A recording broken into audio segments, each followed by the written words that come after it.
Hello বন্ধুরা, তোমরা সবাই কেমন আছো? আশা করি ভালো আছো। আমিও ভালো আছি। তো অনেক দিন পর আমি আবার আজকে তোমাদের সাথে একটা রেসিপি শেয়ার করব। তো আমি সকালবেলা যেটা খেয়ে থাকি প্রায় দিন, এটা হচ্ছে ওটস চিলা।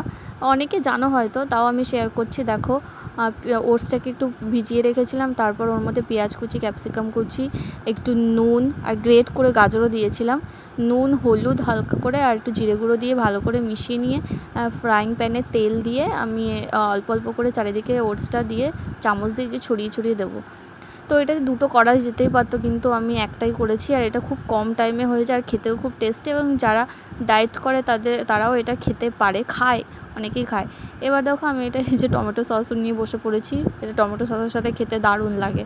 তো প্রায় দিন সকালবেলাতে আমি এটা খেয়ে থাকি। আর কয়েকদিন ধরে আমার শরীরটাও ভালো নেই, দেখো ঠোঁটের উপরে কি একটা যেন হয়েছে, জানি না কী হয়েছে।